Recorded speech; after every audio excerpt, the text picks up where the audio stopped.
So I'm going to share a story with you about something that recently happened, and I need your honest opinion on this. So how would this make you feel? Your family member, you guys grew up together, sleeping in the same bed, wearing the same clothes, and eating out of the same plate. And one day they're like, I want to make a difference for this family, and I think if I go overseas, I can make that possible. So you all come together to send him overseas. He went to the embassy, he got through. He's supposed to stay for 6 months. He ended up staying overtime. You know the drift. He's now on the run trying to get himself together. But he called at least once every day, try to keep a close relationship just to let you know how things are going, giving a constant update of what is really happening. And as weeks turn into months and months turn into years, things get a little bit slow and he has no food or stuff like that. And you who remain at home have to come together again to put a little money together and to send so he can have something to spend for himself. One day he called with the news that everyone has been waiting for. He got a good paying job and everyone is like, yes, finally he'll be able to help himself, to help his mom back home. And he's like, finally guys, I'll be able to repay you, but keep your fingers crossed because remember, he's not legal in the United States. He's working and things are really looking good. He called like once per week to let them know how much he's making. In only 5 months he was able to purchase a car. In fact, he was the only one, he was the first one in the family to actually purchase a car. So the family was really proud to know that things are really working out in his favor. But they started to realize something slowly. By this time, he has been in the United States for about a year and a half. And then they realized that he no longer called each week. He started calling like every 3 months just to say, how is everyone doing? And then 3 months started turning into 6 months. And 6 months started to turning into a year. And they're like, he's really distancing himself until it becomes a point where he no longer call. You have to call him. If you want to talk to him, you have to call him. And most time he reply with, I'm busy. Talk to you later. And they will wait for days after weeks. He wouldn't reply. And they're like, what happened to our brother? He just seems to be so different because he normally called to, try to have a conversation with everyone in the family to keep that close relationship, to keep that bond going, even though you're living in separate countries these days. But he has distanced himself so much. So they start, leaving message. At one point, they haven't heard from him for about 3 years. 3 years, Green's family, and they're like really leaving a lot of message just to know what happened to our brother. Is he in jail? Is he alive? I don't know. They don't know what's going on. Anyway, he replied with a simple text message, I'm fine, you all stop worrying about me. And even the accent had changed.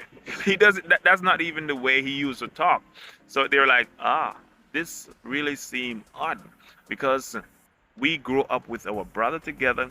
We eat from the same plate. We sleep in the same bed. We live in love. We had this close relationship even when you were going overseas. And now you get a good paying job. Things are working out in your favor. It's no longer you interested in talking to the family. It's the entire family trying to get your attention. So the relationship between him and his family started fading away. The family didn't have that high interest in talking to him anymore.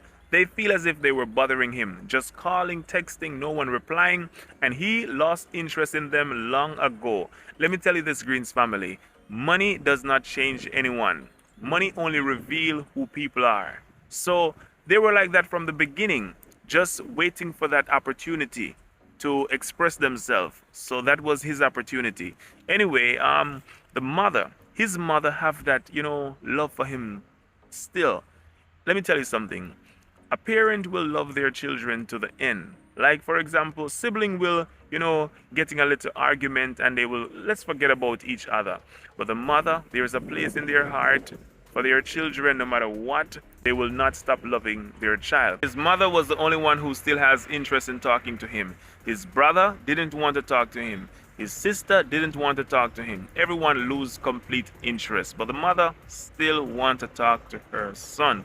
Anyway, it's been around 11 years. He's now, living a happy life, have children and all that.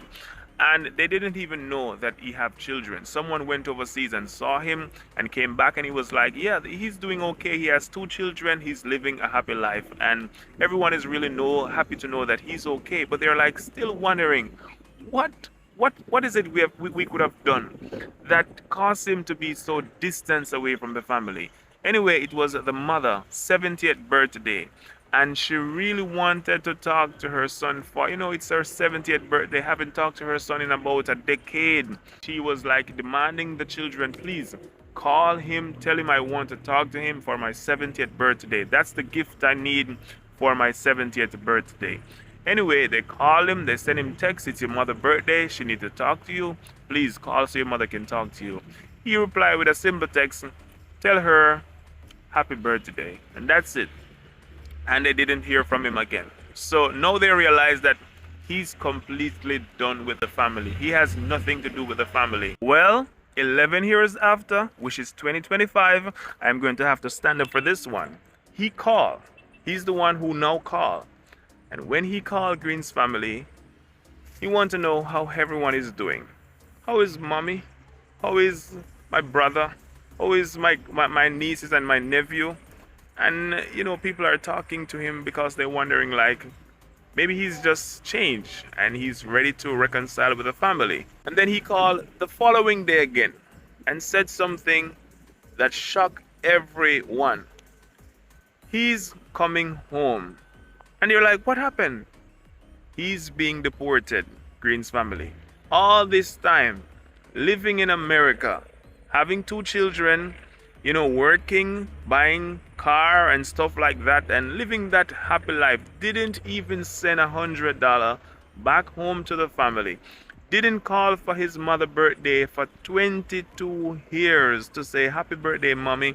Didn't even say Merry Christmas. Didn't ask how the family is going along. All these people who put money together, sent overseas when he was over there struggling and things wasn't working out in his favor. He turned his back on them completely. He's now calling to say, I'm being deported and I'm coming home, so make some space for me. And you know what his mother said, Green's family? His mother said, come home. That's what his mother says. His mother says, come home. I want to tell you this, Green's family. Forgiveness is a powerful thing. When I hear this story, Green's family, I had to take the time out to talk about this story because this one is very interesting. When people do good for you, when people go out of their way for you, when people want to see you make it in life, push you to the top, don't repay them with evil. Don't repay them with evil. You don't know what tomorrow is going to bring. You don't know what is going to happen tomorrow.